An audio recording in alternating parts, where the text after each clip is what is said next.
प्रिय छात्र छात्राओं, एक बार फिर से बीएससी पार्ट तृतीय वर्ष के तृतीय प्रश्न पत्र की जो तीसरी यूनिट है ट्रांजिस्टर की, उसमें मैं आपको लिए चलता हूँ। हमने एच प्राचालों का उपयोग करते हुए न केवल एक सामान्य ट्रांजिस्टर प्रवर्धक को अभी तक पढ़ा है, बल्कि उसमें उभयनिष्ठ उत्सर्जक प्रवर्धक का भी सरलीकृत रूप और अंतराचालकता प्रतिरूप मैंने कल आपको बताया था। आज उसी कड़ी में मैं आपको उभयनिष्ठ आधार अभिविन्यास में प्रवर्धक के सरलीकृत रूप, उसके तुल्य एच प्राचाल परिपथ के बारे में बताऊंगा। उभयनिष्ठ आधार अभिविन्यास में जब प्रवर्धक का इस्तेमाल किया जाता है तो बेस यानी आधार को निवेशी और निर्गत में कॉमन रखा जाता है। संकेत वोल्टता को उत्सर्जक E और आधार B के मध्य आरोपित किया जाता है और निर्गम वोल्टता को कलेक्टर और बेस के मध्य यानी संग्राहक और आधार के मध्य लगाए गए लोड प्रतिरोध के सिरों पर नापा जाता है।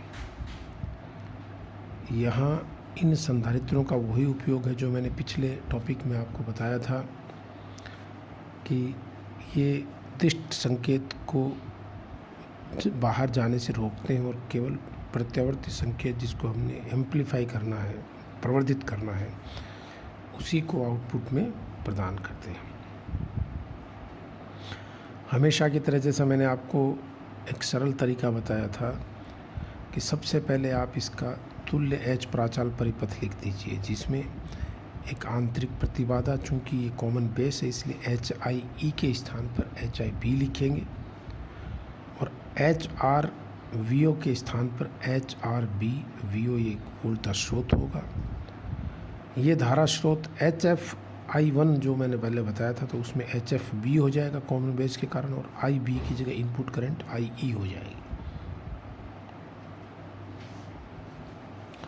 तो एच एफ बी आई ई होगा और ये एच ओ बी हो जाएगा इंटू वी टू। ये इधर धारा आएगी H O B into V two और ये एच ओ बी है और आर एल लोड प्रतिरोध। इस अभिविन्यास में धारा लाभ, वोल्टता लाभ, निवेश प्रतिरोध एक वही प्राप्त होंगे जो मैंने पिछली बार h i e common emitter में बताए थे। मैंने कहा था केवल एक फ़र्क आएगा, आप वही बात ई के स्थान पे बी लिख करके कर सकते हो। तो देखिए, धारा लाभ ए आई बी बराबर निर्गम धारा आई सी जो यहाँ कलेक्टर करंट प्राप्त होती है, निवेशी धारा आई ई यानी उत्सर्जक धारा होगी, और इसको जब आप हल करेंगे पिछले टॉपिक की भांति तो इसका मान H I B upon 1 plus H O B R L प्राप्त होगा। और मैं आपको, जिन बच्चों के पास मैंने आपको नोट्स भेज दिए थे, फिर भी अगर आपको ध्यान नहीं है तो आप देखिए H F E upon 1 plus H O E R L, तो ये हो जाएगा H F B upon 1 plus H O B R L. ये देखो एच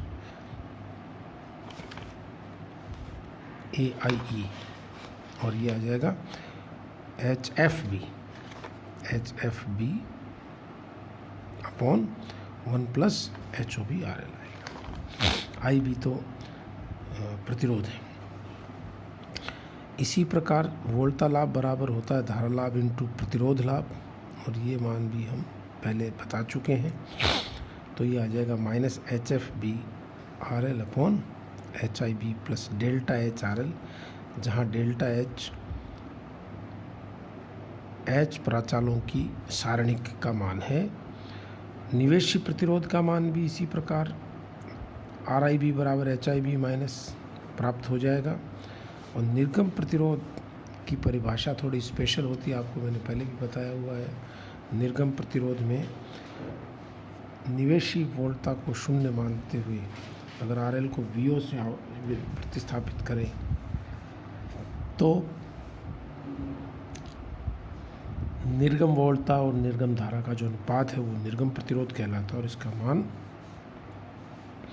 वी ओ बटा आई सी बराबर H I B upon delta H प्राप्त होगा, जहाँ डेल्टा एच ये एच प्राचालों की वही सारणिक है जिसका जिक्र मैंने ऊपर किया है। डेल्टा एच बराबर H I B, H R B, H F B और एच ओ बी। तो इसका मान हो जाएगा, अगर आप इसको ब्रैकेट को खोलेंगे, सारणिक को प्रसार करेंगे, तो ये हो जाएगा H I B H O B minus H R B H F B, ये मान प्राप्त होंगे। ये उभयनिष्ठ आधार अभिविन्यास में प्रवर्धक के एच प्राचाल हैं, एच प्राचालों के पदों में। अब हमेशा की तरह जो सरलीकृत प्रतिरूप होगा उसमें क्या होगा, बोलता स्रोत को एच आर का मान चूँकि बहुत कम होता है, एच ओ ई का मान बहुत कम होता है, तो इन दोनों को हम नगण्य मानेंगे।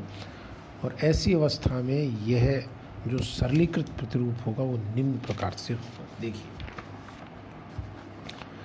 सरलीकृत रूप में एच आर बी और एच ओ बी को नगण्य मानते हुए उभयनिष्ठ आधार अभिविन्यास में प्रवर्धक का परिपथ निम्न प्राप्त होता है। इस परिपथ के अनुसार आप देखिए, अगर मैं किरचॉफ नियम लगाता हूँ तो आई सी बराबर एच एफ बी इंटू आई ई हो जाएगा, और धारा लाभ ए आई बी का मान लग एच एफ बी के बराबर होगा। वैसे भी एच प्राचालों में एच एफ को अग्र धारा लाभ ही कहते हैं। इसी प्रकार वोल्टा लाभ बराबर आउटपुट वोल्टेज अपॉन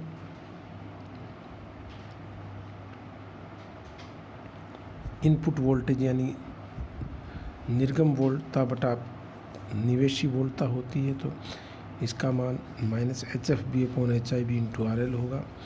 शक्ति प्रवर्धन आप गुणा कर दीजिए दोनों का, तो H F B square into R L upon R I B. और आप देख सकते हो ये जो राशि है ये धारा लाभ का स्क्वायर यानी वर्ग इंटू एक तरह से प्रतिबाधा लाभ आप लिख सकते हो, output are L upon R आई। इसका अंतरा चालकता प्रतिरूप प्राप्त करने के लिए हमें उभयनिष्ठ उत्सर्जक अभिविन्यास पे एक बार फिर से चलना पड़ेगा, जहाँ मैंने आपको बताया था कि जीएम यानी अंतरा चालकता का उभयनिष्ठ उत्सर्जक अभिविन्यास में जो मान है वो आई सी अपॉन वी बी ई होता है। यहाँ जीएम कॉमन बेस में जो अंतरा चालकता का मान है वो आई सी अपॉन वी सी बी, ये देखिए ये कलेक्टर का टर्मिनल, तो वी सी बी अपॉन से परिभाषित होता है। और ये मान माइनस आई सी अपॉन, क्योंकि वी सी बी जो होता है वो वी बी जैसे आई सी अपॉन वी ई बी। और मैंने आपको जब ट्रांजिस्टर पढ़ाना शुरू किया था तो मैं यहाँ बता दूँ, मैंने कहा था कि भाई इन संकेतों का क्या फ़र्क है, जैसे वी बी ई और वी ई बी में क्या फ़र्क है। तो मैंने आपको बताया था पहला जो अक्षर है, फर्स्ट डिजिट है या जो सबस्क्रिप्ट में आ रहा है, वो अगर धनात्मक वोल्टता पे है तब तो ये धनात्मक होगा, वो ऋणात्मक है तो वो ऋणात्मक। तो आप देखिए अगर ये पॉजिटिव और ये नेगेटिव है तो ये तो प्लस हो जाएगा, लेकिन जब ये नेगेटिव है तो ये चीज़ माइनस हो जाएगी, नेगेटिव, यानी वी ई बी बराबर माइनस वी बी ई होगा।